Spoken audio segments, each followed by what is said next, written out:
प्रभु यीशु मसीह में मेरा प्रिय भाइयों बहनों, शैतान की चालों पर कैसे विजय पाए।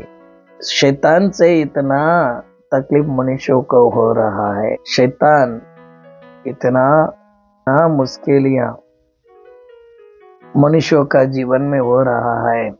ये समस्या, ये तकलीफों के अंदर ही एक बड़ा प्रश्न है, परमेश्वर क्या किया। आज हम क्या देखते हैं, शैतान की चालों पर कैसे हम विजय पाए। पहला, शैतान को पहचान आपको होना चाहिए।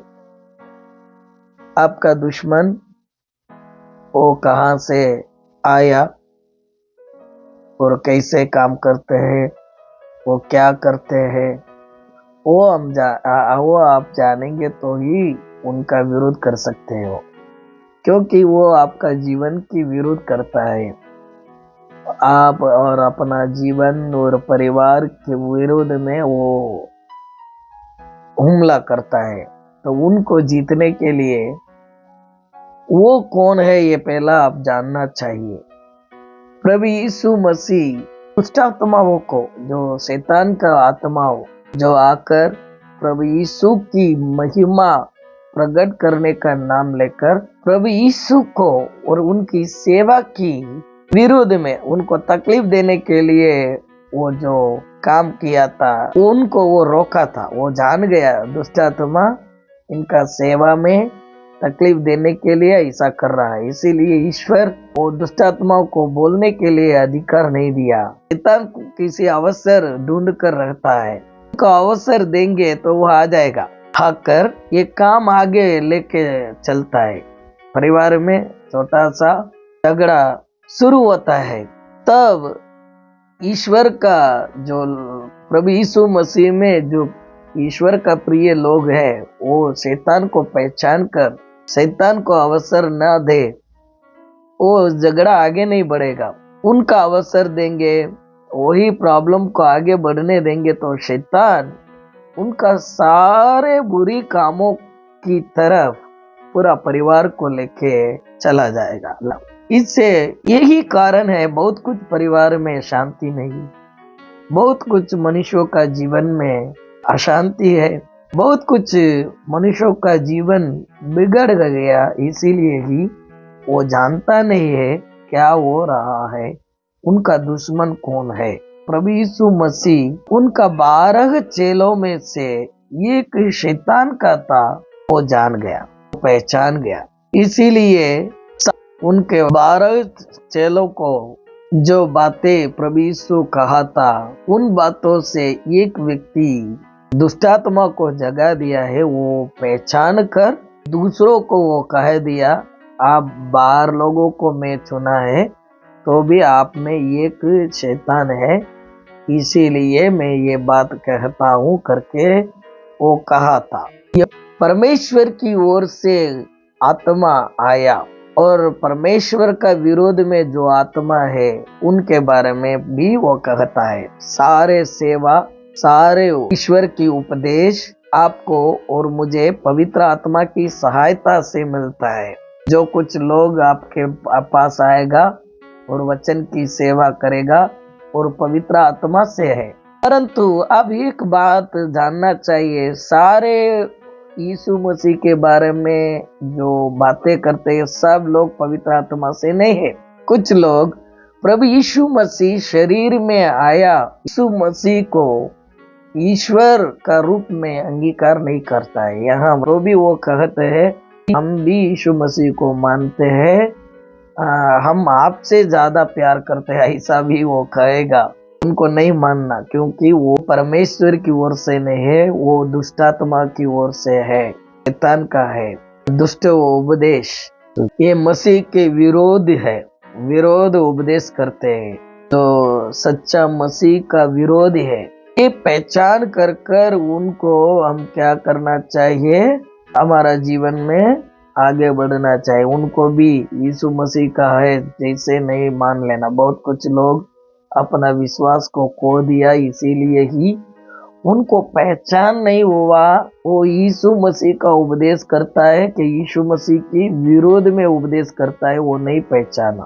जो ईश्वर का पुत्र है, ये जगत में मनुष्य का शरीर लेकर आया है करके जो किसी ने नहीं माना है, आपको उपदेश करता है, वो परमेश्वर की ओर से नहीं है, ये जानना चाहिए। वो अपनों की बात करते हैं, कुछ लोग शैतान का आत्मा से भरे हुए बातें करते हैं। वो यीशु मसीह कहेगा और यीशु को मान भी देगा, परंतु वो परमेश्वर की आत्मा से बोध नहीं करते हैं, उपदेश नहीं करते हैं। शैतान की योजनाओं को उनके आरंभ चरण में ही नष्ट करना चाहिए, आगे बढ़ना नहीं देना। उनका आरंभ में ही उनको रुक सकते हो, ऐसा सामर्थ्य ईश्वर आपका जीवन में दिया है, और ऐसा अनुभव, ऐसा ईश्वर की ओर से आपको बुद्धि और ज्ञान परमेश्वर दिया है। इसीलिए शुरुआत में ही उनको क्या रोक देना, शैतान का कामों को आरंभ में ही रोक देना, उनको निकालना। यीशु मसीह का नाम में उनको कहना, मेरा पास से निकल जा, मैं तुझे कहता हूँ दुष्टात्मा निकल जाए। ऐसा करके जो दुष्ट काम को आरंभ में ही रुकना चाहिए। शैतान के कामों को पहचान करो, ईश्वर को क्या बाता है वो परखना, और जो उनकी उल्टा में प्रकार का निष्फल कामों में जो चलाता है उनको उलाद ना देना। चुपचाप रहेंगे ना, ये काम आगे बढ़ते ही जाएगा, फिर आपका जीवन में तकलीफ आएगा, तब आप समझेंगे इनको मैं शुरुआत में ही रोकना था, मैं छोड़ दिया करके। इसीलिए मैं कहता हूँ, जो कुछ काम है प्रभु का इच्छा के विरोध में जो काम शुरू होता है, उनका आरंभ में ही अब उनको रोकना चाहिए। समौन पीतर शैतान को जगा दिया, शैतान अभी उनका मुंह से कुछ शब्द डाला, यीशु की इच्छा की विरोध वो बातें करते हैं, तब यीशु मसीह अपना दूसरों चेलों की ओर नजर करते हैं। सारे चेलों प्रभु यीशु की ओर देख रहा है, तो वो जो जीवन की तरीका अभी शुरू होता है, किसी भी शब्द वो लोग बात कर सकते हैं, किसी भी सलाह दे सकता है, ईश्वर की भय बिना, परमेश्वर की भय बिना बातें कर सकता है। ऐसा एक माहौल शुरू होता है। इसको रोकने के लिए प्रभु यीशु मसीह उनको डांटा, तो अपना चेलों को देखा है, अभी चेलों को चलाने में ये काम उचित नहीं है, देखकर शुरुआत में ही वो रोक दिया। आप ध्यान से बाइबल पढ़ेंगे तो आगे क्या होता है, और आगे बढ़कर चेलों उनसे ऐसा निकम्मे प्रश्न नहीं पूछा है। उसका बात भी चेलों उनका पास प्रश्न पूछा था, तो भी इनका जैसा कुछ बातें नहीं किया, वो डरता था। ये डर परमेश्वर की भय चेलों का अंदर रहना चाहिए। भय बिना जो काम चलता है उनको शुरुआत में ही वो रोक दिया, ये शैतान का काम था। इसीलिए बुराई से घृणा करो और भलाई में लगे रहो।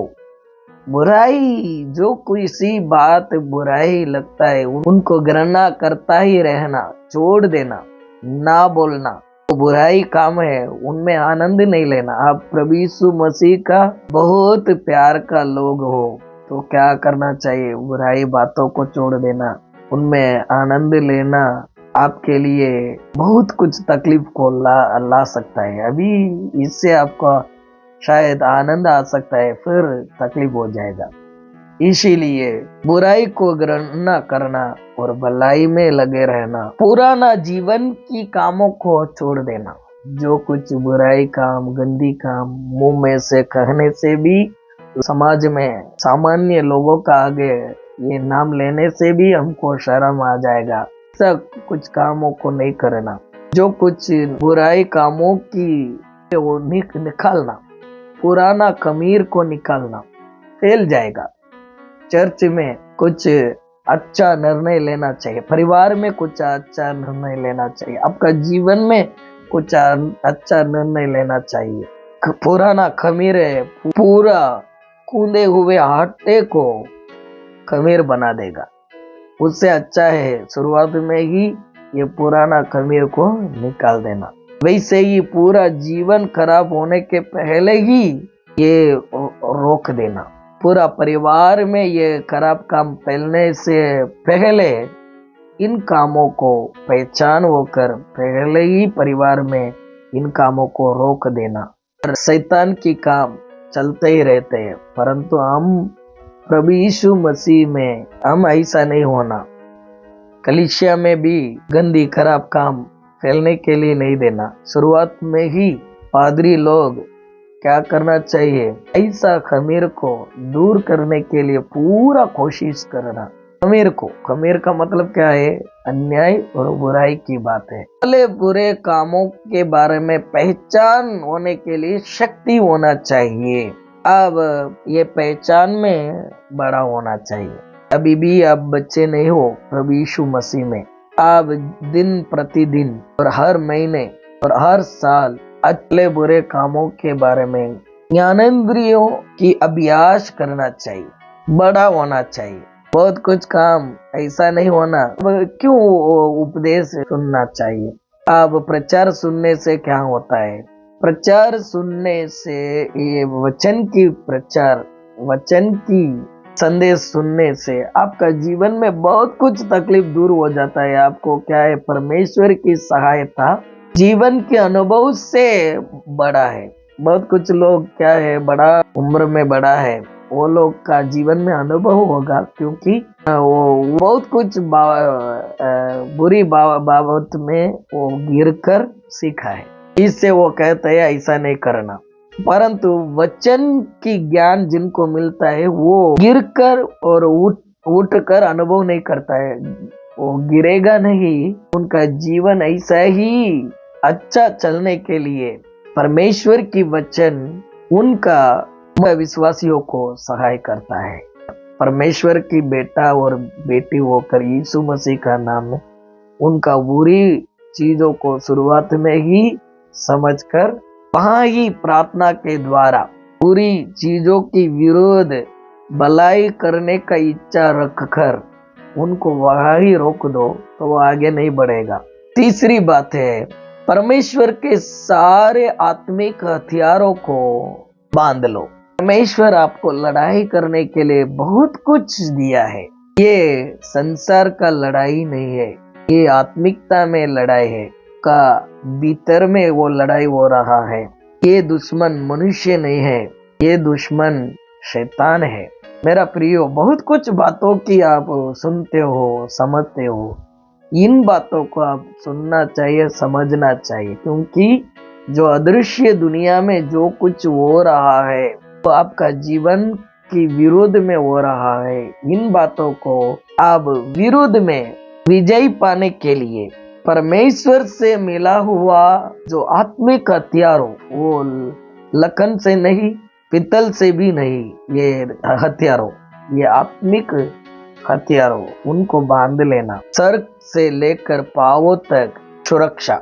आत्मिक मनुष्यों के लिए, शारीरिक में सुरक्षा के लिए सेना में जो लोग सेवा करते हैं वो सर से लेकर पांवों तक सुरक्षा करता है। वैसे ही आत्मिक जीवन में परमेश्वर आपको और मुझे संभालने के लिए इन हथियारों को दिया है। ये सज लेना, ऐसा ही होकर लड़ाई करना। तेग की कमर बांध लो और धार्मिकता की जिलम पहन लो। मेल के सुसमाचार सुनाने के लिए तैयारी रूपी जूते पहन लो। विश्वास की डाल हाथ में लेना, क्योंकि दुष्ट शैतान जलते हुए तीरों को वो फेंकता है, उसे बुझा सको। और उदार का टोप पहन लेना। आत्मा की तलवार जो वचन है वो ले लेना, और हर प्रकार की प्रार्थना विनती करते रहो, तो आपका विरोध दुष्टात्मा विजय नहीं पाएगा। आप शैतान को विजय पाकर आगे बढ़ सकते हो। बुद्धि की कमर बांधकर सचेत रहकर दुष्ट शैतान की सामना करना चाहिए। पुरानी अभिलाषाओं को नहीं पूरा करना, पवित्र जीवन जीना। परमेश्वर की इच्छा क्या है? पवित्र जीवन जीना है। पापी जीवन को छोड़ देना, पापी जीवन जीने के लिए जो इच्छा है वो छोड़ देना, तो शैतान हम पर सफल नहीं होगा। परमेश्वर की इच्छा और उनकी आज्ञा यही है, पवित्र बनो क्योंकि मैं पवित्र हूँ। दूसरा, ईश्वर आपका साथ रहेगा, आपको आशीष करेगा। विजयी जीवन, जयवंत जीवन आपको और आपका परिवार और आपका जीवन को मिलेगा। हम सब को ईश्वर के अनुग्रह और आशीष मिले। God bless you. गॉड